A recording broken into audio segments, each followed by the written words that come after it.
সেই ড্রাগগুলো ডায়োরেটিক্স হিসেবেই কাজ করে। সো ডায়োরেটিক্স কথাটা যখনই আপনি মুখ দিয়ে উচ্চারণ করবেন, আপনাকে ফার্স্ট প্রশ্নটাই যেটা করবে এখান থেকে যে what is diuretics. So diuretics থেকে যা লাগবে সেটা হলো ডেফিনেশন, এরপরে ডায়োরেটিক্সের কিছু ক্লাসিফিকেশনস আছে, ক্লাসিফিকেশনটা আপনাকে জিজ্ঞেস করবে। এটারও মেকানিজমের উপর ভিত্তি করে আমরা ক্লাসিফিকেশনটা করি। একটাই ক্লাসিফিকেশন আমরা নর্মালি পড়ি, ওই একটা ক্লাসিফিকেশন আপনাদের লাগবে। আর একটা ক্লাসিফিকেশন আছে ডায়োরেটিক্সগুলো কোন জায়গায়, অর্থাৎ এদের যে অ্যাকশন সাইট সেটার উপরও আমাদের একটা প্রশ্ন করে, অর্থাৎ সাইট অফ অ্যাকশন, সেটার উপর একটা ভিত্তি করে এখান থেকে মাঝে মাঝে জিজ্ঞেস করে যে diuretics according to or on the basis of sight of action কি কি আছে, এটা আপনাদের মাঝে মাঝে জিজ্ঞেস করে। আর একটা জিজ্ঞেস করে এফিকেসি অথবা পটেন্সির উপর ভিত্তি করে। আমি ক্লাসিফিকেশন যখন পড়াবো তখন আমি এগুলোর ভিতর থেকে আলোচনা করব। তারপরে কমনলি আমরা কি কি ডায়োরেটিক্স ইউজ করি, কমনলি আমরা কি কি ডায়োরেটিক্স ইউজ করি, তো এটা হলো কমনলি ইউজড ড্রাগ। এরপরে আছে আমরা কোন কোন জায়গায় নর্মালি কমনলি এই ড্রাগগুলো ইউজ করি, অর্থাৎ ইন্ডিকেশন। এরপরে এই ডায়োরেটিক্সগুলো কিভাবে কাজ করে, অর্থাৎ মেকানিজম। ডায়োরেটিক্সের কোনো অ্যাডভার্স ইফেক্ট আছে কি নাই, তো সেটাকে আমরা বলি অ্যাডভার্স ইফেক্ট। এবং ইন্ডিকেশন যেহেতু আমরা বলছি যে আমরা কোথায় সাজেস্ট করি, আরেকটা হইলো যে কোথায় আমরা সাজেস্ট করব না, অর্থাৎ কন্ট্রা ইন্ডিকেশন। ওভারঅল এই জিনিসগুলো নিয়ে আমাদের ডায়োরেটিক্সের মধ্যে আলোচনা করা হয়, কিংবা আমরা এই জিনিসগুলাই আসলে ডায়োরেটিক্সের মধ্যে জানতে চাই। আমাদের টিচাররাও ভাইবা বোর্ডে এই জিনিসগুলাই জানতে চাই, কিংবা আমরা যখন রিটেনের জন্য নিজেদেরকে প্রিপেয়ার করি আমাদের সেখানেও এই প্রশ্নগুলাই নর্মালি ঘুরে ফিরে আপনাদের রিটেনেও এই জিনিসগুলোই আসে। কিন্তু এই যে কন্ট্রা ইন্ডিকেশন, কেন কন্ট্রা ইন্ডিকেশন, এটার পেছনে যে হোয়াই, এই হোয়াইটা আমাদের মাঝে মাঝে ভাইবা বোর্ডের প্রশ্ন। তার মানে আপনি শুধু কন্ট্রা ইন্ডিকেশন জানলেন, কিন্তু কেন এটা কন্ট্রা ইন্ডিকেটেড সেটার কারণ আপনাকে বিশ্লেষণ করতে হবে। এরপরে যেটা আছে যে এটা ইন্ডিকেশন, কেন আপনি এটাকে ইন্ডিকেট করতেছেন, সো এটার পেছনে যে হোয়াই সেটা আপনার ক্লিয়ার থাকা লাগবে। ডেফিনেশন, ডেফিনেশন আপনি মুখস্থ করে চলে গেলেন, ক্লাসিফিকেশনস আপনি মুখস্থ করে চলে গেলেন, অ্যাডভার্স ইফেক্টটাও আপনি মোটামুটি মুখস্থ করে বলতে পারেন। এরপরে মেকানিজম, এটাও আপনাদের মুখস্থ বিদ্যার উপরেই ডিপেন্ড করে। এখান থেকে আপনাদের এত এলাবোরেট করে জিজ্ঞেস করে না হোয়াই, কেন এটা হইতেছে, কেন ওইটা হইতেছে, এরকম জিজ্ঞেস করে না। কিন্তু হোয়াই আপনি কোথায় পাবেন, এই ইন্ডিকেশন এবং কন্ট্রা ইন্ডিকেশনের মধ্যে আপনি মুখ দিয়ে যা উচ্চারণ করবেন নর্মালি প্রত্যেকটা জায়গা থেকে হোয়াই আসবেই। আরেকটা থেকে অ্যাডভার্স ইফেক্ট, এটাতেও কিছু জায়গায় হোয়াই দরকার। তার মানে আপনার ফার্মাকোলজি পড়তে হইলে মোটামুটি কিছু জিনিসের হোয়াই ক্লিয়ার থাকা লাগবে। সো এই কিছু জিনিসের হোয়াই ক্লিয়ার থাকা লাগবে, এবং কেন থাকা লাগবে সেটা তো অলরেডি বললাম। আপনি মুখস্থ করে রিটেন সলভ করে আসতে পারবেন, কিন্তু মুখস্থ করে ভাইভাতে আপনি ভালো করতে পারবেন না যদি না আপনার বেসিক ক্লিয়ার থাকে। তো এখান থেকে আপনাদের সরি আমার একটু কাশি হইতেছে আর কি।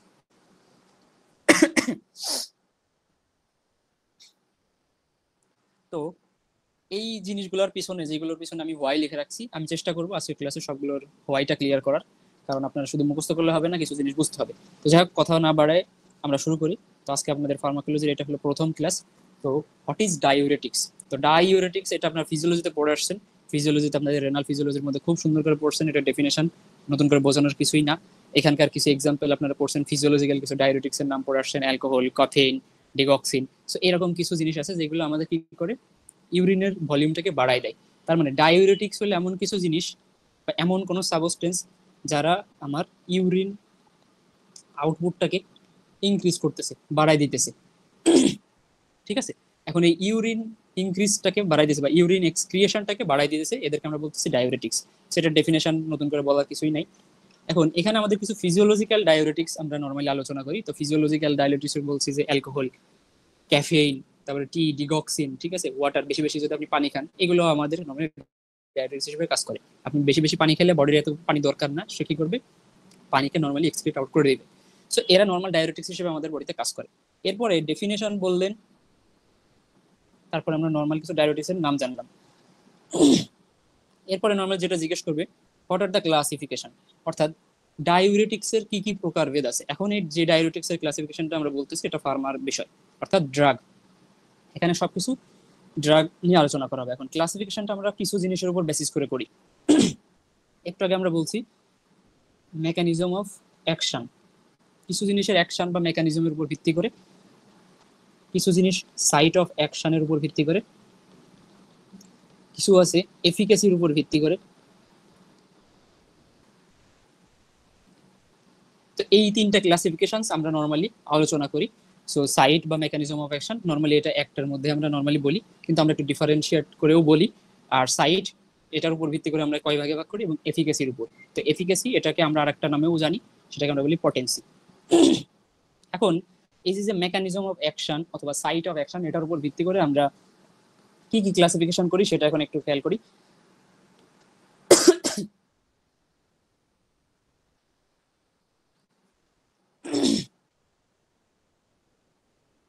এক মিনিট একটু সময় দেন তো।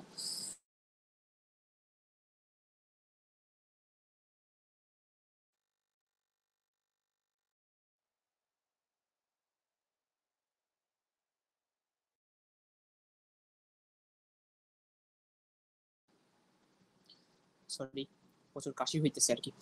তো আমরা এই যে মেকানিজম অফ অ্যাকশন আর সাইট অফ অ্যাকশন, এটা নর্মালি আমরা একটা নেফ্রন আঁকলে বুঝতে পারবো ভালোভাবে। সো মনে করেন এটা হলো গ্লোমেরুলাস,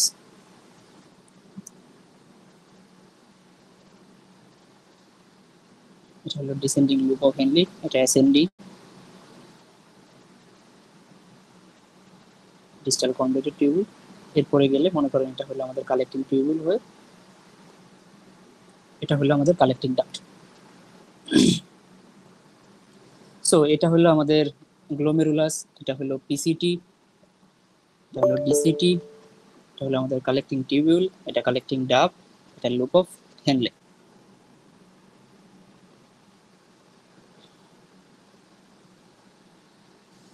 তো এখন আমরা যেটা বলতেছিলাম যে সাইট অফ অ্যাকশন আর মেকানিজম অফ অ্যাকশন এটা কোন জায়গায় কাজ করে, আগে আমরা সাইটগুলো একটু আলোচনা করি।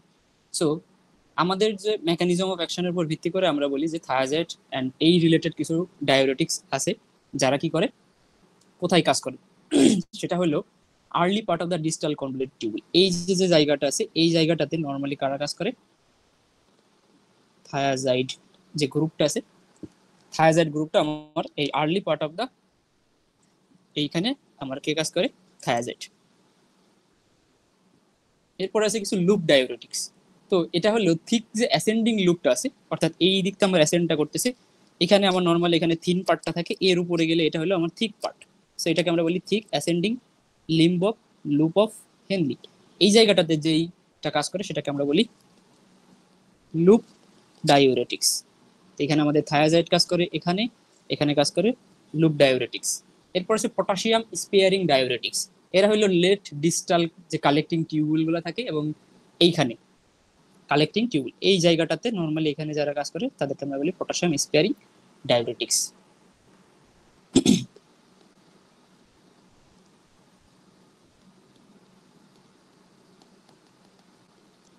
এখানে হলো potassium diuretic, sorry potassium sparing diuretics এখানে আমাদের নর্মালি কাজ করতেছে।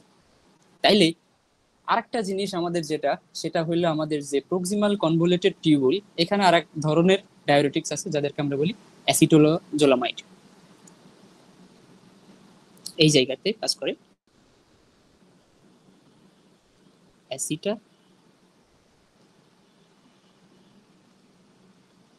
অ্যাসিটোজোলামাইড। তাহলে কোন কোন পার্টে কোন কোন ডায়োরেটিক্স কাজ করে, এই জিনিসটা আপনাদের ভাইবার প্রশ্ন, এই জিনিসটা আপনাদের রিটেনের প্রশ্ন।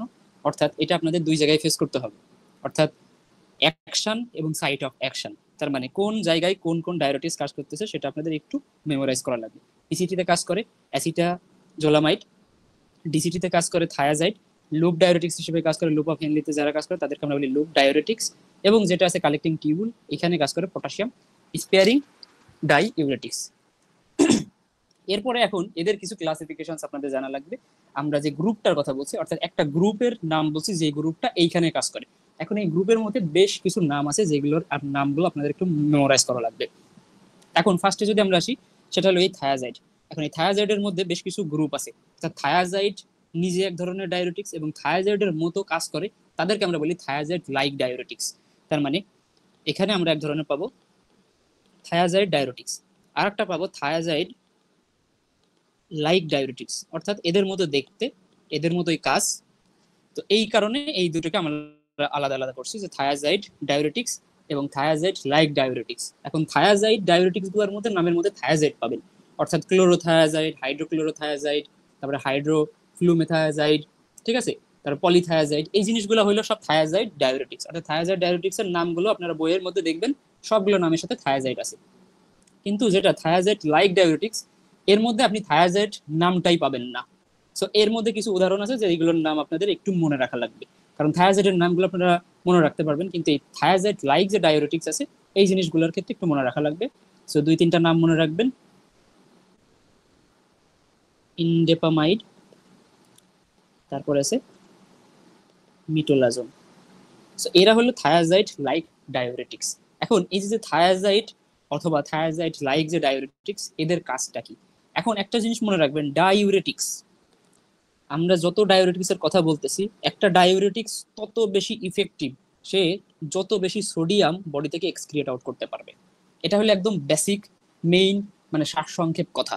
আপনি যদি একবারে বলেন যে ডায়োরেটিক্সের মেইন কাজ কি বা ডায়োরেটিক্স কেন খাচ্ছি কিংবা ডায়োরেটিক্স আমার বডির জন্য কেন দরকার, একবারেই মনে রাখবেন সোডিয়ামটাকে বের করার জন্য। এখন সোডিয়াম যদি বের হয় বডি থেকে, ওর সাথে সাথে ওয়াটার নিয়েও বের হবে, ও একা কখনো বের হয় না নর্মালি। সো যেহেতু ও নিজে বের হইতেছে সাথে ওয়াটার নিয়ে বের হইতেছে, এই কারণে এদেরকে আমরা বলি ডায়োরেটিক্স।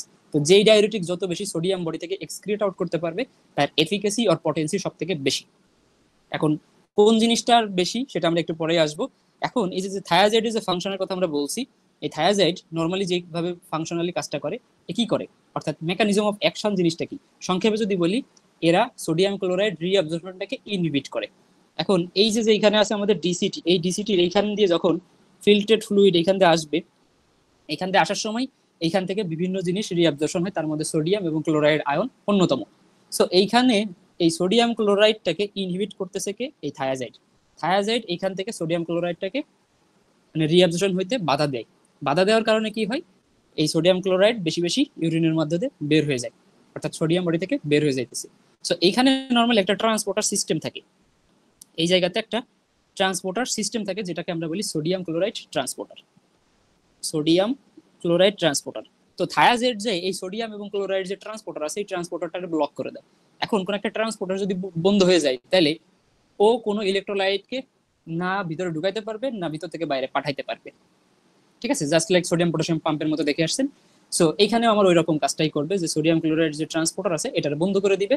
সো বন্ধ করে দেওয়ার কারণে সোডিয়াম ক্লোরাইড কিছুই রিঅ্যাবজর্পশন হবে না এখানে, এবং সোডিয়াম ক্লোরাইড ইউরিনের মাধ্যমে বডি থেকে এক্সক্রিয়েট আউট হয়ে যাবে। এটা হলো থায়াজাইডের ক্ষেত্রে কাজ করে, মানে থায়াজাইড কিংবা থায়াজাইড লাইক যে ডায়োরেটিক্স আছে এরা নর্মালি এইভাবে কাজ করে।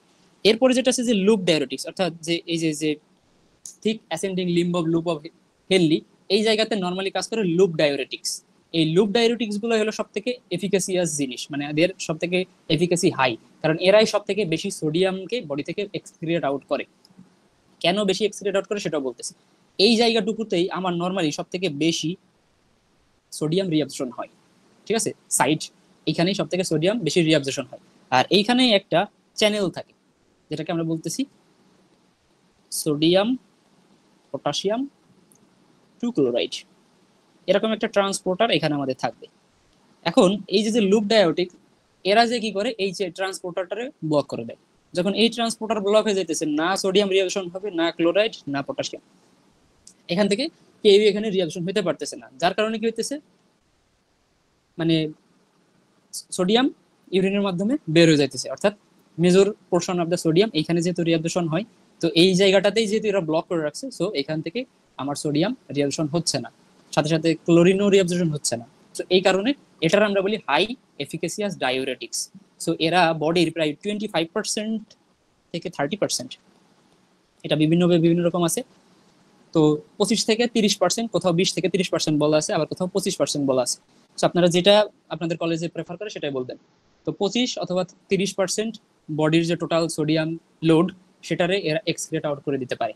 তো দেখেন কোনো একটা ডায়োরেটিক্স যদি বডির 25% লোড মানে সোডিয়াম লোডকে যদি এক্সক্রিয়েট করার ক্ষমতা রাখে, তাইলে এ অবভিয়াসলি একটা হাই এফিকেসিয়াস অথবা হাই পটেন্সিয়াল একটা ডায়োরেটিক্স। অন্য কোনো ডায়োরেটিক্স এই পরিমাণ সোডিয়ামকে বডি থেকে এক্সক্রিয়েট আউট করতে পারে না। দ্যাটস ওয়াই এটাকে আমরা বলি যে হাই এফিকেসিয়াস ডায়োরেটিক্স। এটা আপনাদের মাঝে মাঝে ভাইভাতে জিজ্ঞেস করে, এটা শর্ট নোট বা ছোট ছোট প্রশ্ন আকারে আসে যে কেন এটা আমরা হাই এফিকেসিয়াস বলি অথবা কোনটাকে আমরা হাই এফিকেসিয়াস বলি, ভাইভাতে বেশি ধরে নরমালি। এরপরে যেটা দেখতেছেন পেছন সাইডে আসলে যেটা পাবেন সেটা হলো potassium diuretics. Potassium sparing diuretics, এই নামের মধ্যে মিল আছে, অর্থাৎ এই কোনো কারণেই হোক পটাশিয়ামকে বডি থেকে বের হইতে দিবে না। তার মানে এই জায়গাতে নর্মালি যত পটাশিয়ামই আসুক না কেন এইখান থেকে সব কিছুই আমার কি হয়ে যাবে, রিঅ্যাবজর্পশন হয়ে যাবে।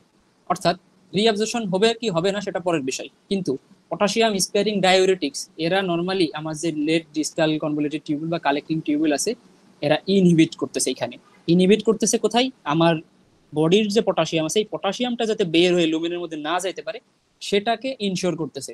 রিঅ্যাবজর্পশন হোক বা না হোক সেটা পরের বিষয়, কিন্তু পটাশিয়াম যাতে বডি থেকে বের হইতে না পারে এই কাজটাই করে এখানে পটাশিয়াম স্পেয়ারিং ডায়োরেটিক্স। তার মানে ইনহিবিট পটাশিয়াম এক্সক্রিয়েশন। এখন পটাশিয়াম যখন এক্সক্রিয়েশন হইতেছে না সোডিয়াম রিঅ্যাবজর্পশন হবে না, তার মানে পটাশিয়ামের সাথে সোডিয়ামের এক্সচেঞ্জ হবে এখানে।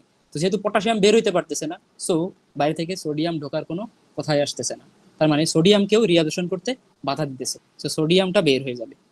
তো যেহেতু এও সোডিয়ামকে বের করতেছে এই কারণে এটাকেও আমরা ডায়োরেটিক্স বলি, কিন্তু এ যেহেতু আমার পটাশিয়ামটাকেও ধরে রাখতেছে এই কারণে এর নামের সাথে আমরা বলছি potassium sparing diuretics. Diuretics because of excretion of sodium, কিন্তু পটাশিয়ামটাকে ধরে রাখার কারণে এটার নাম হয়ে গেছে পটাশিয়াম স্পিয়ারিং ডায়োরেটিক্স। ঠিক আছে, এখন এই জিনিসগুলো যখন আপনারা বলবেন তারপরে আপনার নর্মালি যে জিনিসটা ধরে এর মধ্যে কোনটার এফিকেসি সব থেকে বেশি, কোনটার কম এবং কোনটার খুবই কম। তাইলে আমি একটু আগে বলছি যে যেটা আমার লুপ ডায়োরেটিক্স এটা হলো সব থেকে হাই এফিকেসিয়াস, অর্থাৎ এর এফিকেসি সব থেকে বেশি, কারণ এই বললাম 25 থেকে 30% সোডিয়াম লোড বডি থেকে এক্সক্রিয়েট আউট করে দিতে পারে, যেটা আমরা বলছি লুপ ডায়োরেটিক্স। এখন এই লুপ ডায়োরেটিক্স এর এক্সাম্পল আপনাকে জিজ্ঞেস করবে, তো এই এক্সাম্পল নর্মালি ডায়োরেটিক্স বললে প্রথম যে ওয়ার্ডটা মাথায় আসে সেটা হলো ফুসেমাইড। তো এই ফুসেমাইড, টর্সেমাইড, বিউমেটানাইট এরকম দেখবেন বহু নাম আছে আপনাদের বই, এই নামগুলো একটু মুখস্থ করতে হবে। ঠিক আছে, নাম যেহেতু বোঝানোর কিছু নাই, নামগুলো আসলে একটু মনে রাখাই লাগে, আর ফার্মাকোলজিতে প্রচুর পরিমাণ ড্রাগের নাম মনে রাখা লাগে। তো এই লুপ ডায়োরেটিক্স এর মধ্যে কিছু মুখ দিয়ে উচ্চারণ করতে পারেন না পারেন, ফুসেমাইড অন্তত মুখ দিয়ে যেন মানে এই ওয়ার্ডটা যেন সবার আগে আসে। তো ফুসেমাইড বা ফ্রুসেমাইড দুইটাই রাইট, টর্সেমাইড আছে, তারপর হলো বিউমেটানাইট, এইগুলো হলো লুপ ডায়োরেটিক্স এর মধ্যে বলতে হবে। তো লুপ ডায়োরেটিক্স হলো হাইয়েস্ট, মানে এটা হলো 1 নম্বর। এরপরে যেটা আছে সেটা হলো আমাদের যেটা মডারেট এফিকেসিয়াস, সেটা হলো থায়াজাইড। এ যে পরিমাণ সোডিয়াম এক্সক্রিয়েট করতে পারে সেটা হাইয়েস্ট 10%, এ ছিল হাইয়েস্ট 25 থেকে, এই যে 25 থেকে 30%, আর এ করছে 10%। আর যেহেতু পটাশিয়াম স্পেয়ারিং ডায়োরেটিক্স এও যেহেতু সোডিয়ামকে রিঅ্যাবজর্পশন হইতে প্রিভেন্ট করতেছে, তো এর ক্ষেত্রেও এফিকেসিয়াস কিন্তু খুবই কম, এটা হলো লো এফিকেসিয়াস যেটা অলমোস্ট 5%। ঠিক আছে, এখন এই পটাশিয়াম স্পেয়ারিং ডায়োরেটিক্স যেটা আমরা বলতেছি সোডিয়াম, এখন এ সোডিয়ামকে রিঅ্যাবজর্পশন করতে বাধা দিতেছে, কিন্তু এই ডায়োরেটিক যদি আমরা দেই এটাকে লো এফিকেসিয়াস কেন বলতেছি? লো এফিকেসিয়াস বলার একটা রিজন হইলো আপনি দেখেন এত দূর পর্যন্ত আসতেছে একটা ফিল্ট্রেট ফ্লুইড, যখন আপনার এই ডিসেন্ডিং হয়ে লুপ অফ হেনলি হয়ে তারপর ডিস্টাল কনভলিউটেড হয়ে এই জায়গায় আসতেছে, অর্থাৎ পটাশিয়াম স্পেয়ারিং দেখেন কাজ করে কোথায়, কালেক্টিং টিউবিলে। তার মানে একটা ফ্লুইড এইখান থেকে পাস করে এসে এত দূর ঘুরে এসে আসতেছে কোন পর্যন্ত, কালেক্টিং টিউবিল। তাহলে এত দূর আসতে আসতে এই সোডিয়াম কি এখানে আর এত বেশি থাকবে এই ফ্লুইডের মধ্যে? অবভিয়াসলি থাকবে না। কেন থাকবে না? কারণ এই যে যে লুপ অফ হেনলি ঠিক অ্যাসেন্ডিং পার্ট এখানে ম্যাক্সিমাম সোডিয়াম রিঅ্যাকশন হয়ে যাওয়ার কথা। তা আপনি যদি ডায়োরেটিক্স হিসেবে পটাশিয়াম স্পেয়ারিং এজেন্ট দেন, তো এটা তো যে কাজ করতেছে আমার কালেক্টিং টিউবিলে, আমার ফ্লুইড তো কালেক্টিং টিউবিল পর্যন্ত আসতে আসতে যত সোডিয়াম ছিল ফ্লুইডের মধ্যে সবই রিঅ্যাবজর্পশন হয়ে গেছে। তাহলে আপনি কি এই পটাশিয়াম স্পেয়ারিং এজেন্ট দিয়ে বেশি বেশি সোডিয়ামকে এক্সক্রিয়েট আউট করতে পারবেন? অবভিয়াসলি পারবেন না। দ্যাটস ওয়াই কালেক্টিং টিউবিলের উপর কাজ করার কারণে এ বেশি পরিমাণ সোডিয়াম এর পর্যন্ত আসেই না। যেহেতু ওর বেশি পরিমাণ সোডিয়াম পাই না, তো বের করবে মানে বাধা দিবে কে, আর বের করার জন্য কি বা হেল্প করবে? এই কারণে এটার এফিকেসি কমে যায়। তো এর আগে কি আছে? আগে আছে আমার থায়াজাইড, যেটা আমার কোথায় কাজ করে, ডিসিটি তে। এখন আমরা বলতেছি যে লুপেই যেহেতু সব অ্যাবজর্পশন হয়ে যাচ্ছে, রিঅ্যাবজর্পশন হয়ে যাইতেছে, সো আমার নর্মালি এই ডিসিটি পর্যন্ত বেশি যাইতে পারে না যদি আমি শুধু মানে এই থায়াজাইড ইউজ করি। সবই যে রিঅ্যাবজর্পশন হয়ে যাবে সেটা এমন না, কিছু তো যাবেই। তো এই কিছুটা যাওয়ার কারণে এই থায়াজাইডের এফিকাসিটাও অলমোস্ট কমে আসে। কিন্তু যেহেতু এই লুপে আমার সব থেকে বেশি রিঅ্যাবজর্পশন হয়, তো আমি যদি লুপ ডায়োরেটিক্স ইউজ করি তাহলে যেই জায়গায় রিঅ্যাবজর্পশন সব থেকে বেশি হচ্ছে সেই জায়গা থেকেই আমি জিনিসটাকে ব্লক করে দিতে পারতেছি। এই কারণে লুপ ডায়োরেটিক্স এর যে এফিকাসি এটা অন্যান্যদের থেকে সব থেকে বেশি। আশা করি বুঝতে পারছেন। আর কোনো প্রশ্ন আছে?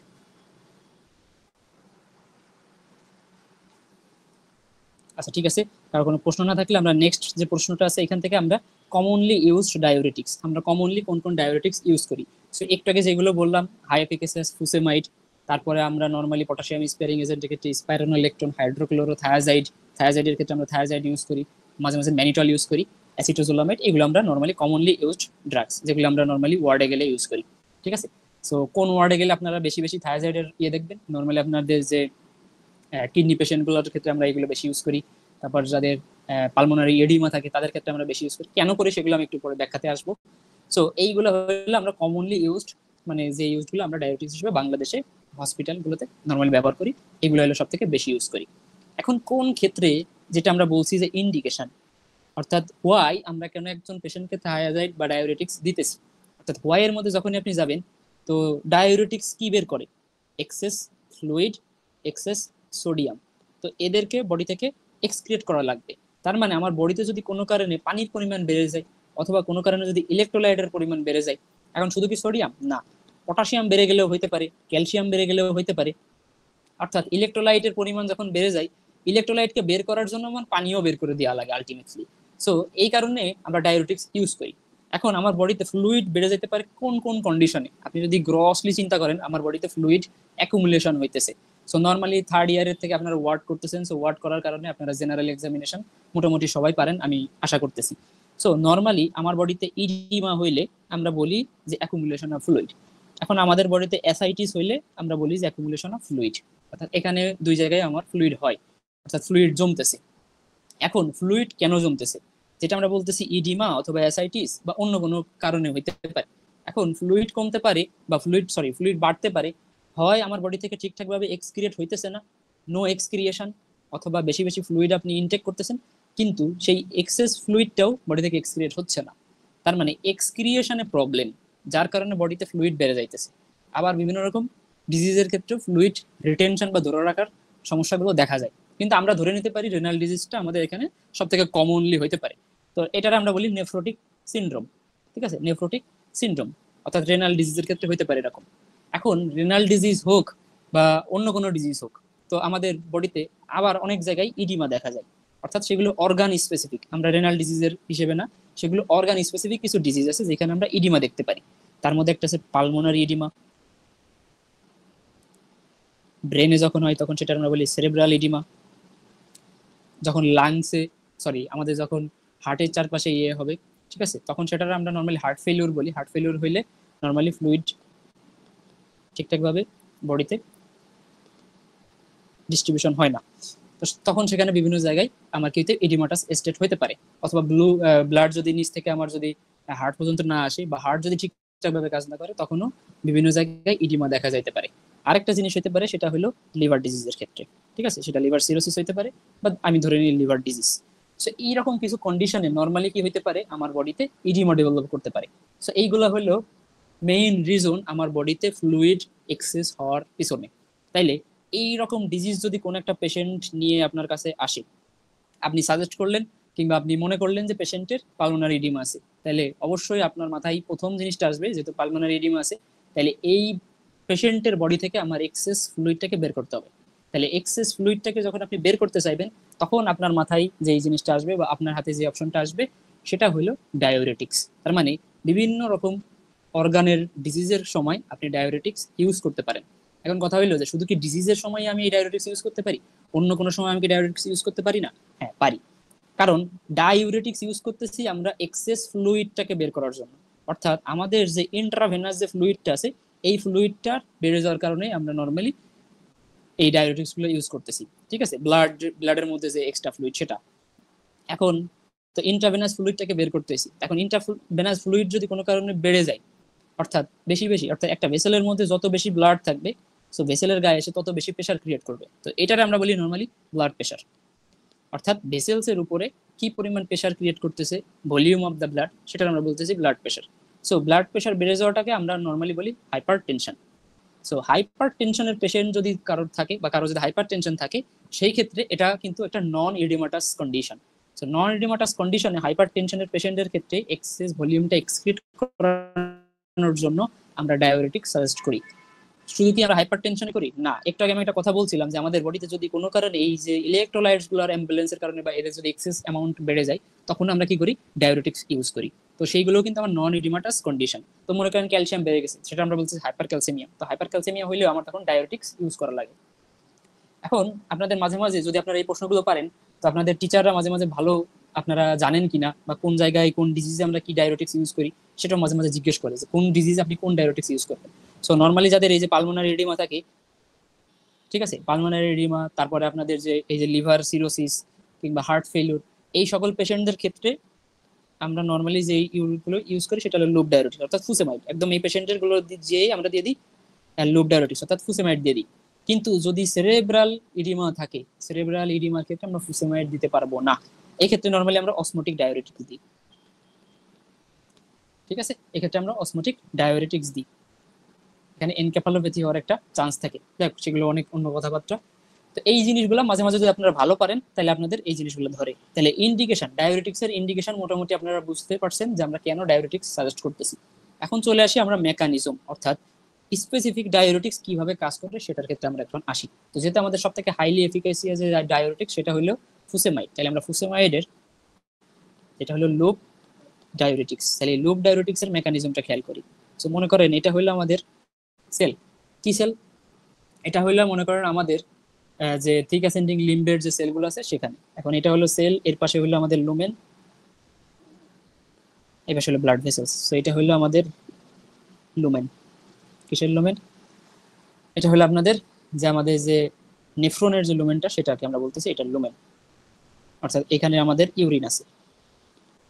আর এটা হলো আমাদের ব্লাড ভেসেলস, আর এটা হলো আমাদের সেল। তাহলে এইখান থেকে বেশ কিছু জিনিস ট্রান্সপোর্ট হবে। ট্রান্সপোর্ট হওয়ার কারণে এখানে আমার কি থাকবে, কিছু ট্রান্সপোর্টার থাকবে। এখন আমরা একটাকে বলছিলাম যে লুপ ডায়োরেটিক্স, লুপ ডায়োরেটিক্স কাজ করে কোথায়, এই যে এখানে আমরা একটাকে দেখে আসছি, এটা হলো এই যে thick ascending limb of loop of Henle, এই জায়গায়। তার মানে এখানে যে সেলটা আছে এই সেলটা হলো thick ascending limb of loop of হেনলির সেল। তো এটার আমরা ইন্টারস্টেশিয়ামের সাথে তুলনা করতে পারি। তাহলে আমাদের লুমেন এবং আমাদের এখানে আছে ব্লাড ভেসেলস।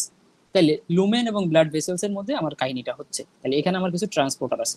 তো আমরা বলছি যে আমাদের যেখানে লুমেন আছে অর্থাৎ ইউরিন যেখান থেকে আমরা পাস করতেছে, এখানে আমাদের একটা ট্রান্সপোর্টার সিস্টেম থাকে, লুমেন এবং সেলের মধ্যে একটা ট্রান্সপোর্টার সিস্টেম থাকে, সেটা আমরা বলছিলাম সোডিয়াম পটাশিয়াম টু ক্লোরাইড।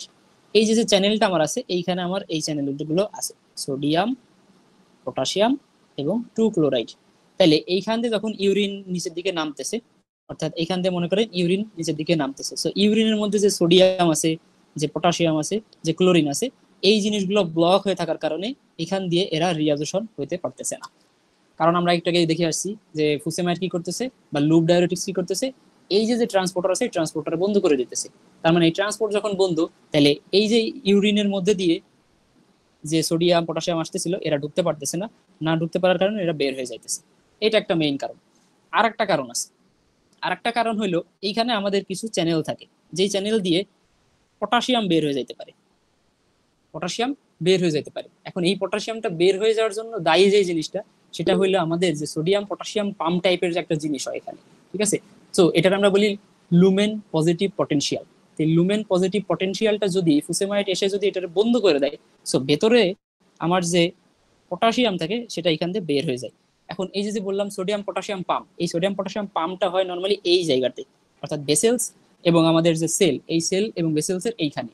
তো যখন এখানে সোডিয়াম পটাশিয়াম পাম্প হয়, ভেতর থেকে আমার পটাশিয়ামটা বের হয়ে ভেতর থেকে আমার সোডিয়ামটা বের হয় এবং বাইরে থেকে পটাশিয়ামটা ভেতরের দিকে ঢুকতে থাকে। এখন এই যে পটাশিয়াম এক্সেস ভেতরে ঢুকতেছে, এই পটাশিয়ামটা ডিফিউজ হয়ে এখান থেকে বের হয়ে যাবে। এইটা হলো আমার বলতেছি যে diminish the lumen positive potential because of potassium recycling এর কারণে হয়।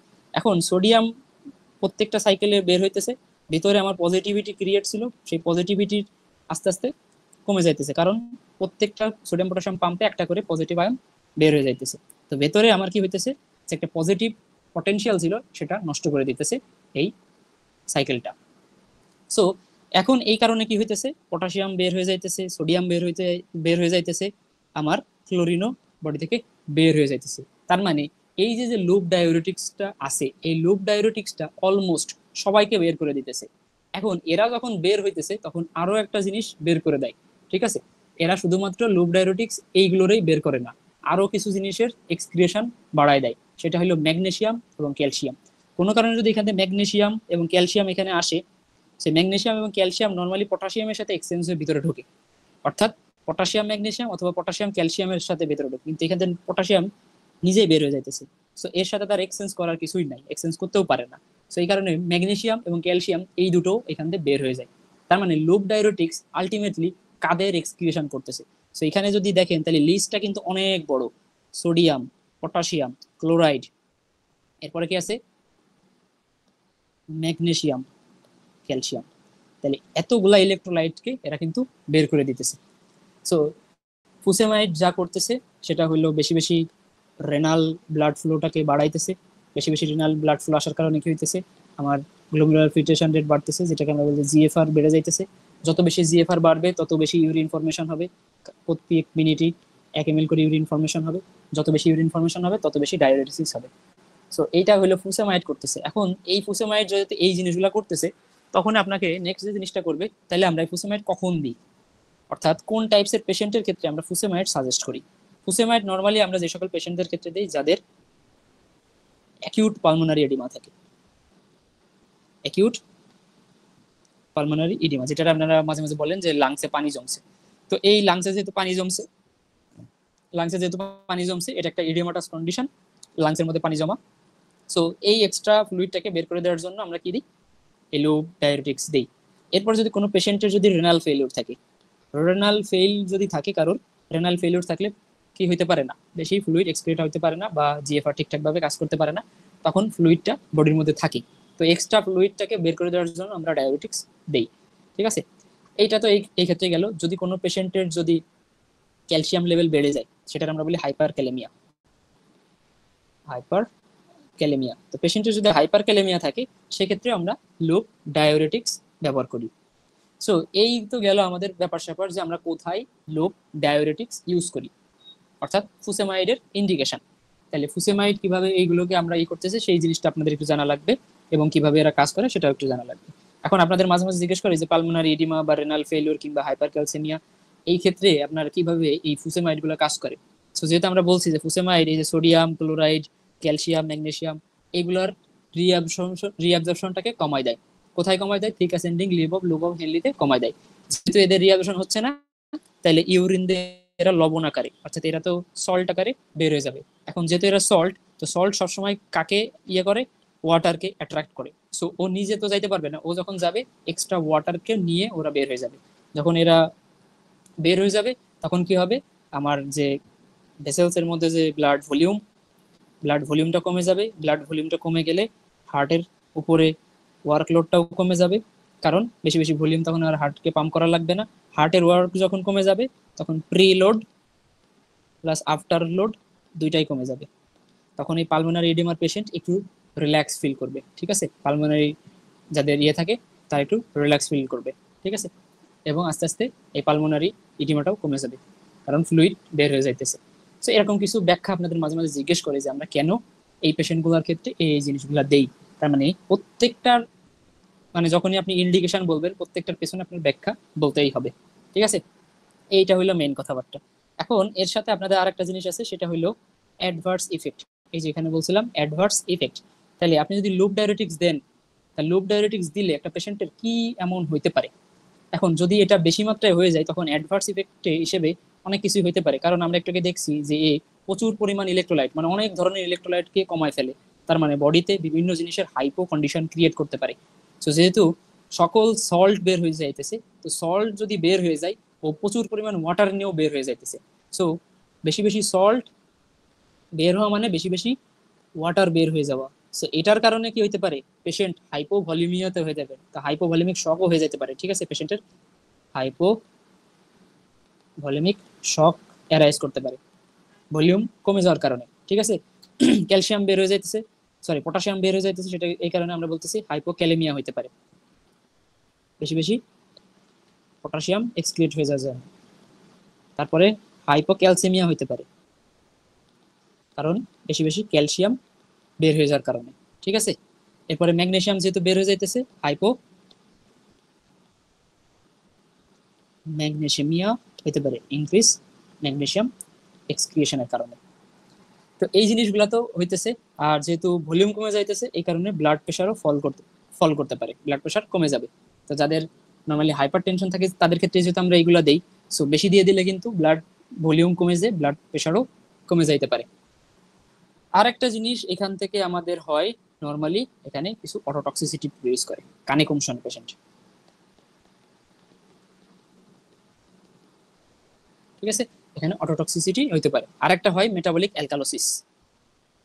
মেটাবলিক অ্যালকালোসিস, আপনাদের এখান থেকে একটা প্রশ্ন করেছে কোন ডায়োরেটিক্স মেটাবলিক অ্যালকালোসিস প্রডিউস করে আর কোন ডায়োরেটিক্স মেটাবলিক অ্যাসিডোসিস প্রডিউস করে। এই প্রশ্নটা খুব কমনলি এখান থেকে জিজ্ঞেস করে। সো লুপ ডায়োরেটিক যারা এরা কি করে মেটাবলিক অ্যালকালোসিস, আর মেটাবলিক অ্যাসিডোসিস যারা করে তারা হলো পটাশিয়াম স্পেয়ারিং এজেন্ট। এটা একটু মনে রাখেন, এটা একটা ছোট একটা প্রশ্ন যেটা ভাইভাতে খুব বেশি আক্স করে। তো লুপ ডায়োরেটিক্স থেকে এই জিনিসগুলাই লাগে নর্মালি, এই জিনিসগুলো আমরা পড়ি বা এই জিনিসগুলো আপনাদের ভাইভাতে বা রিটেনে এই জিনিসগুলো থেকেই প্রশ্ন হয়, এখান থেকেই ঘুরে ফিরে এই জিনিসগুলোর মধ্যেই নর্মালি জিজ্ঞেস করে। সো আরেকটা জিনিস আপনাদের মাঝে মাঝে এখান থেকে জিজ্ঞেস করে, এই যে পেশেন্টগুলোর সল্ট এবং ওয়াটার ইয়ে করার কারণে এদের বডিতে ইউরিক অ্যাসিড বেড়ে যায়, ইউরিক অ্যাসিড লেভেল ইনক্রিজ করে। আর ইউরিক অ্যাসিড এমন একটা জিনিস, এটা যদি কোনো জয়েন্টে যে জমা হয়, ইউরিক অ্যাসিড গুলো জয়েন্টে যে অ্যাকুমুলেশন হয়, তো এই জয়েন্টে গুলো যখন এগুলো অ্যাকুমুলেশন হয় তখন পেশেন্টের গাউট দেখা যায়, ঠিক আছে, পেশেন্টের গাউট দেখা যায়। এটা মাঝে মাঝে জিজ্ঞেস করে যে ফুসেমাইড অ্যাডমিশনের কারণে গাউট কেন দেখা যায়, ঠিক আছে। সো এখানে এলো কারণটা হলো এই ইউরিক অ্যাসিড লেভেলটা বেড়ে যাওয়ার কারণে। এরপরে আপনাদের যেটা আছে সেটা হলো থায়াজাইড, অর্থাৎ নেক্সট যেটা আছে সেটা হলো এই যে থায়াজাইড। সো থায়াজাইড থেকে নর্মালি এটা খুবই সহজ একটা মেকানিজম, এখান থেকে আপনাদের থায়াজাইড কিভাবে কাজ করে সেটা একটু বলি। থায়াজাইডও কি করতেছে, সোডিয়াম ক্লোরাইড যেটা আছে এটার রিঅ্যাবজর্পশনটাকে কমাই দিতেছে। রিঅ্যাবজর্পশন যখন কমাই দিতেছে, ডিক্রিজ রিঅ্যাবজর্পশন ইনক্রিজ এক্সক্রিয়েশন, তো এদের যখন এক্সক্রিয়েশন এরা বাড়াই দিতেছে, ঠিক আছে, এদের এক্সক্রিয়েশন বাড়াই দিচ্ছে এবং সেটা কোথায়, এই যে ডিসিটিতে, অর্থাৎ ডিস্টাল কনভলিউটেড টিউবিলে আমার যে সোডিয়াম ক্লোরাইড যে ট্রান্সপোর্টার থাকে সেই সোডিয়াম ক্লোরাইড ট্রান্সপোর্টারকে ব্লক করে দিতেছে এবং বেশি বেশি সোডিয়াম এবং বেশি বেশি ক্লোরাইড আয়নটাকে ইউরিনের মাধ্যমে বের করে দিতেছে। তো এরা যখন বডি থেকে বের হয়ে যাবে সাথে কাকে নিয়ে যাবে, ওয়াটারকে নিয়ে যাবে, এক্সেস ওয়াটার নিয়ে যাবে। সো ডিক্রিজ করবে blood volume, decrease blood pressure. So এইগুলো কাদের ক্ষেত্রে দিতে হবে, যেহেতু ব্লাড প্রেশার ডিরেক্ট কমাই দিতেছে, সো যাদের হাইপার টেনশন থাকে তাদের ক্ষেত্রে আমরা এই থায়াজাইড প্রেফার করি, ঠিক আছে, যাদের হাইপার টেনশন থাকে, যাদের হার্ট ফেল করে, যাদের হার্ট ফেইলিউরের হিস্ট্রি থাকে। তো হার্ট ফেল করলে যেহেতু হার্ট ঠিকঠাকভাবে পাম্প করে না, সো পেরিফেরাল যে ব্লাডগুলো আছে তারা ঠিকঠাকভাবে আমার হার্ট পর্যন্ত ফিরে আসতে পারে না। যেহেতু পেরিফেরাল ব্লাডগুলো আসতে পারে না, তারা পেরিফেরিতে জমা থাকার কারণে ইডিমা মাঝে মাঝে ডেভেলপ করে, ঠিক আছে। তো পায়ে দেখবেন অ্যাঙ্কেল ইডিমা হতে পারে। সো এইগুলো খুব কমন হার্ট ফেলিয়ার পেশেন্টের ক্ষেত্রে। আর মাঝে মাঝে আমরা কিডনি ডিজিজের ক্ষেত্রেও কি করি, থায়াজাইড সাজেস্ট করি। এখন আপনি যদি বেশি বেশি থায়াজাইড দেন কিংবা থায়াজাইডের কারণে যদি এটা অ্যাডভার্স ইফেক্ট করা শুরু করে, অর্থাৎ থায়াজাইডের যে নর্মাল ইফেক্টটা ছিল এখন যদি এটা অ্যাডভার্স ইফেক্ট করে তাহলে কি হইতে পারে, থায়াজাইডের যদি আপনি মানে ডোজ মেনটেন করে না দেন তাহলে অ্যাডভার্স ইফেক্টের মধ্যে যেহেতু এরা প্রেশার কমায় তাহলে পেশেন্ট খুব দ্রুত হাইপোটেনশন ডেভেলপ করতে পারে, পেশেন্টের হাইপোটেনশন ডেভেলপ করতে পারে। যেহেতু ক্যালসিয়ামকে বের করতে হেল্প করে, সো পেশেন্ট হাইপোক্যালেমিয়া হতে পারে, পটাশিয়াম বের করতে পারে, সরি হাইপোক্যালেমিয়া ডেভেলপ করতে পারে, হাইপোন্যাট্রেমিয়া ডেভেলপ করতে পারে। তারপরে আরেকটা জিনিস করে সেটা হইল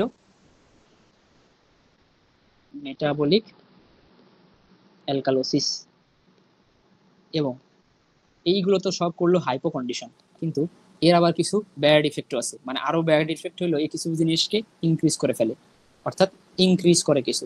তো ইনক্রিজ করে কাদের, তার মধ্যে একটা আছে ক্যালসিয়াম। ক্যালসিয়াম কি কারণে ইনক্রিজ হয় এটাও মাঝে মাঝে আপনাদেরকে জিজ্ঞেস করে, কারণ এখানে আপনার নর্মালি সোডিয়াম এবং ক্লোরাইডের যে পাথওয়ে সেটাকে বন্ধ করতেছি। তো ক্যালসিয়াম মাঝে মাঝে সোডিয়াম এবং ক্লোরাইডের যে মানে কনসেন্ট্রেশনটা থাকে, সো নর্মালি এখান থেকে আমার ক্যালসিয়ামটা রিঅ্যাবজর্পশন হয় না। সো ক্যালসিয়াম যেহেতু রিঅ্যাবজর্পশন আগে হয়, তো সেহেতু এইখান পর্যন্ত যাইতে আমার ক্যালসিয়াম নর্মালি থাকে না। সো ক্যালসিয়ামের লেভেল আগেই বডিতে ইনক্রিজ করে। তো পেশেন্টের ক্ষেত্রে দেখা যায় হাইপার ক্যালসিয়ামিয়া ডেভেলপ হয়, ঠিক আছে। পেশেন্টের আরো একটা জিনিস হয় সেটাকে আমরা বলি হাইপার গ্লাইসেমিয়া। পেশেন্টের হাইপার গ্লাইসেমিয়া ডেভেলপ করে, পেশেন্টের ইউরিক অ্যাসিড লেভেল ইনক্রিজ করে, ইনক্রিজ ইউরিক অ্যাসিড লেভেল। তো এইগুলো বেড়ে যাওয়ার কারণে তাহলে একটা পেশেন্টের কি কি হইতে পারে, অর্থাৎ হাইপার গ্লাইসেমিয়া হইতেছে, ইউরিক অ্যাসিড বেড়ে যাইতেছে, ঠিক আছে, তারপরে হাইপার ক্যালসিমিয়া হইতেছে। তার মানে কতগুলো জিনিস আমার এখানে হইতেছে। তো ক্যালসিয়াম লেভেল যদি বেড়ে যায়, কোন একটা পেশেন্টের যদি ক্যালসিয়াম লেভেল বেড়ে যায়, তাহলে দেখা যাবে যে বিভিন্ন রকম সমস্যা তো তার হইতেছে, তারপরে বিভিন্ন রকম বোন ম্যারো সাপ্রেশন হওয়ার একটা পসিবিলিটি থাকে।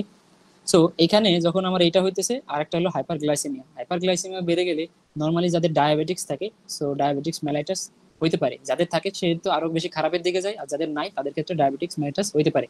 আর যদি ইউরিক অ্যাসিড থাকে সেক্ষেত্রে তো অবভিয়াসলি গাউট হওয়ার একটা চান্স থাকে। সো তাইলে কোন পেশেন্টকে আপনি থায়াজাইড দিবেন না, এই জিনিসগুলো দেখার পরে আপনার মনে হইতে পারে যে এই যে যে তিনটা কথা আমি এখানে বলছি, যাদের গাউট আছে, মানে ফ্যামিলি হিস্ট্রিতে আপনি গাউটের হিস্ট্রি পাচ্ছেন, তো তাদের ক্ষেত্রে আপনি কখনোই থায়াজাইড সাজেস্ট করতে পারবেন না। যাদের ডায়াবেটিক্স আছে, নোন কেস অফ ডায়াবেটিক্স, তাদের ক্ষেত্রে আপনি কি করতে পারবেন না, থায়াজাইড দিতে পারবেন না। এরপরে যাদের মনে করেন যে হেপাটিক ডিজিজ আছে, যেহেতু আমার এখানে নেট্রিমিয়া হইতেছে, ক্যালেমিয়া হইতেছে, যাদের লিভার ডিজিজ গুলো থাকে তাদের ক্ষেত্রে আমরা দিব না। কারণ যাদের লিভার ডিজিজের হিস্ট্রি থাকে, যদি আপনি তাদেরকে থায়াজাইড দেন, থায়াজাইড দিলে কি হবে, যেহেতু পটাশিয়াম যেহেতু এখানে ক্যালসিয়াম লেভেল সাডেনলি কমে যাইতেছে, ডিক্রিজ করতেছে পটাশিয়াম লেভেল, সো এটার কারণে হেপাটিক এনকেফালোপ্যাথি ডেভেলপ করে। ঠিক আছে, হেপাটিক এনকেফালোপ্যাথি এই ক্ষেত্রে ডেভেলপ করতে পারে। এই কারণে আমরা এই সকল পেশেন্টদের ক্ষেত্রে কখনোই থায়াজাইড সাজেস্ট করি না। এখন একটু আগে একটা কথা বলছিলাম যে কিভাবে হাইপোক্যালেমিয়া করে, ঠিক আছে, হাইপোক্যালেমিয়া অর্থাৎ পটাশিয়াম লেভেল কিভাবে কমাই দিতেছে। এখন থায়াজাইড যে ডায়োরেটিক্স, সেটা কাকে প্রিভেন্ট করতেছে, সোডিয়ামকে রিঅ্যাবসর্পশন করতে প্রিভেন্ট করতেছে ডিসিটিতে।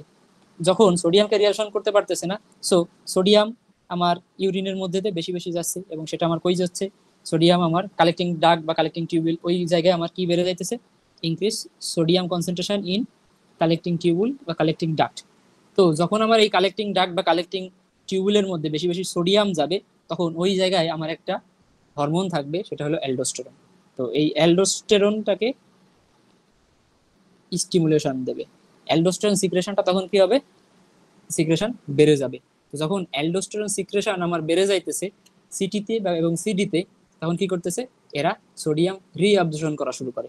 অর্থাৎ অ্যালডোস্টেরনের একটা কাজ হলো সোডিয়াম রিঅ্যাবজর্পশন করা। এখন সোডিয়াম রিঅ্যাবজর্পশন করতেছে কি, অ্যালডোস্টেরন। তাহলে একে যখন অ্যাবজর্পশন করতেছে, তাহলে বিনিময়ে তো একজনকে বের হওয়া লাগবে। তাহলে এই সোডিয়াম যখন ভিতরে ঢুকতেছে, তখন বিনিময়ে ও বের করে দেয় পটাশিয়ামকে। তার মানে বেশি বেশি পটাশিয়াম তখন আমার বের হয়ে যায় বডি থেকে। সো এক্সেস পটাশিয়াম বের হয়ে যাওয়ার কারণে আমার যেটা ডেভেলপ করে সেটা হলো হাইপোক্যালেমিয়া। সো এই কারণে থায়াজাইডের পেশেন্টের ক্ষেত্রে হাইপোক্যালেমিয়া হয়। আপনাদের মাঝে মাঝে এটার ব্যাখ্যা জিজ্ঞেস করে যে কেন এই পেশেন্টদেরকে, মানে এই পেশেন্টের ক্ষেত্রে হাইপোক্যালেমিয়া ডেভেলপ করে। এরপরে আরেকটা যেটা আছে সেটা হলো এই যে আমাদের, সেটা হলো পটাশিয়াম স্পেয়ারিং ডায়োরেটিক্স। তো পটাশিয়াম স্পেয়ারিং ডায়োরেটিক্স এটাও খুবই ছোট্ট একটা জিনিস, এখান থেকে আপনাদের তেমন কিছুই লাগে না। সো এখান থেকে এটারও মেকানিজম অফ অ্যাকশন আপনাদের জানা লাগে। সো এখানকার যে মেকানিজম অ্যাকশন, এটা হলো যেহেতু আমাদের কালেক্টিং টিউবুলে নর্মালি এটা কাজ করে। সো কিভাবে কাজ করে সেটা একটু খেয়াল করি। সো এখানে আমাদের একটা রিসিপ্টর থাকে, যেটা আমরা বলতেছিলাম যে সোডিয়াম এবং আমাদের পটাশিয়াম যেখানে নর্মালি যেটা কাজ করে, অর্থাৎ সোডিয়াম পটাশিয়াম এক্সচেঞ্জের যে রিসিপ্টরটা থাকে এখানে, এখানে কে থাকে, সোডিয়াম পটাশিয়াম যে এক্সচেঞ্জ বা সোডিয়াম পটাশিয়াম যে এক্সচেঞ্জ করার জন্য যে রিসিপ্টর গুলো থাকে, এই রিসিপ্টর গুলাকে কি করে, সোডিয়াম রিঅ্যাবসর্পশন হইতে প্রিভেন্ট করে এবং পটাশিয়াম এক্সক্রিয়েট আউট হইতে প্রিভেনশন করে। এইখানে যখন আমার এই পটাশিয়াম স্পেয়ারিং ডায়োরেটিক্স গুলো যে কাজ করবে, ও কি করবে, না সোডিয়ামকে ভিতরে ঢুকতে দেবে, না পটাশিয়ামকে বের করতে দিবে। তো এই জায়গাতে যে আমার এই রিসিপ্টরটাকে, ট্রান্সপোর্টারটাকে ব্লক করে দেয়। তো ভেতর থেকে আমার সোডিয়াম ভিতরে ঢুকতে পারে না, সরি লুমেন থেকে আমার সোডিয়ামটা ভেতরের দিকে আসতে পারে না, আর আমার ভেতরের পটাশিয়াম বাইরের দিকে যাইতে পারে না। তো excess potassium, sorry excess sodium body থেকে এক্সক্রিয়েট আউট হয়ে যায়। সো এটা হইলো নর্মালি যে পটাশিয়াম স্পেয়ারিং যে ডায়োরেটিক্স গুলো আছে তারা এইভাবে কাজ করে। এখন তাইলে আপনি কোন কোন পেশেন্টের ক্ষেত্রে এটা ইন্ডিকেশন আছে, অর্থাৎ কাদের ক্ষেত্রে আপনি পটাশিয়াম স্পেয়ারিং ডায়োরেটিক্স সাজেস্ট করবেন। তো যাদের ক্ষেত্রে হার্ট ফেইলের পেশেন্ট আছে তাদের ক্ষেত্রে আপনারা করবেন, যাদের ক্ষেত্রে লিভার ফেইলুর অথবা লিভার ডিজিজ অথবা লিভার সিরোসিস আছে তাদের ক্ষেত্রে এটা দিতে পারেন, ঠিক আছে। যাদের ক্ষেত্রে হাইপার নেট্রিমিয়া আছে তাদের ক্ষেত্রে আপনি এটা দিতে পারেন। এখন এইটা দিলে অ্যাডভার্স ইফেক্ট কি হয়, ইন্ডিকেশন তো আপনারা বুঝলাম যে আমরা কাদের ক্ষেত্রে দিতে পারি, কিন্তু এটার অ্যাডভার্স ইফেক্ট কি আছে? যেহেতু পটাশিয়ামকে বের করতে দিতেছে না বা পটাশিয়াম বের হইতে পারতেছে না, তার কারণে কি হবে, হাইপার ক্যালেমিয়া ডেভেলপ করবে, পেশেন্টের হাইপার ক্যালেমিয়া ডেভেলপ করবে। আর একটা জিনিস একটাকে বলছিলাম, এরা মেটাবলিক অ্যাসিডোসিস, মেটাবলিক অ্যাসিডোসিস করে। কেন মেটাবলিক অ্যাসিডোসিস করে? কারণ এরা পটাশিয়ামকে বের হইতে দেয় না, পটাশিয়ামকে বের হইতে দেয় না। আর পটাশিয়াম যখন বের হইতে পারে না, পটাশিয়াম নর্মালি হাইড্রোজেনের সাথে হাইড্রোজেন পটাশিয়াম এক্সচেঞ্জের মাধ্যমে বের হয়। এখন যেহেতু আপনি পটাশিয়ামটাকে বের করতে দিতেছেন না, তাহলে এই হাইড্রোজেন আয়ন রিঅ্যাবজর্পশন হওয়ার কোনো চান্স নাই। তাহলে লুমেনের মধ্যে দিয়ে হাইড্রোজেন আয়ন খুব ইজিলি পাস করতে পারে। তো ইউরিনের মধ্যে যদি আপনি বেশি বেশি হাইড্রোজেন আয়নটাকে পাস করান, তাহলে অবভিয়াসলি ইউরিনের অ্যাসিডিটি কমে যাবে। কমে যে সেটা কি করবে, অ্যাসিডিক ইউরিন ফর্মেশন করবে। ঠিক আছে, সো এইটা হইলো আমার মেটাবলিক অ্যাসিডোসিস করার ক্ষেত্রে একটা ব্যাপার থাকে। আরেকটা হইলো রেনাল ফেলিউরের হিস্ট্রি থাকলে আমরা নর্মালি এদের ক্ষেত্রে দিই না। আর আরেকটা আছে, সেটা হলো এটা হলো ক্যালসিয়াম, যেহেতু ক্যালসিয়াম এক্সক্রিশনটাকে কমায় দেয়, ক্যালসিয়াম এক্সক্রিশন কমে যাওয়ার কারণে এই পেশেন্টের ক্ষেত্রে কিডনি স্টোন দেখা যেতে পারে, অর্থাৎ পেশেন্টের কিডনি স্টোন হওয়ার একটা চান্স থাকে। আর কোনো প্রশ্ন আছে?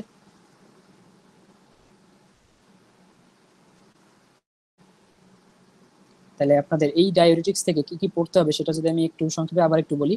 ডায়োরেটিক্সের ডেফিনিশন পড়বেন, ডায়োরেটিক্স কাকে বলে, ডায়োরেটিক্সের classification, site of action, mechanism of action, সবগুলোর উপর ভিত্তি করে ডায়োরেটিক্সকে আমরা কি কি ভাগে ভাগ করি, সেগুলোর নাম, অর্থাৎ ড্রাগসগুলোর নাম, কোনটার এফিকেসি পটেন্সি কেমন, কত পার্সেন্ট সেটা একটু মনে রাখবেন। কমনলি আমরা কোন কোন ডায়োরেটিক্স ইউজ করি, তাদের indication, mechanism, function, adverse effect এবং কন্ট্রা ইন্ডিকেশন, কেন এদেরকে আমরা কোন জায়গায় কন্ট্রা ইন্ডিকেটেড বলতেছি, কেন বলতেছি, অর্থাৎ প্রত্যেকটা জিনিসের পেছনে যে হোয়াইট আছে এই হোয়াইটে একটু ভালো করে পড়বেন।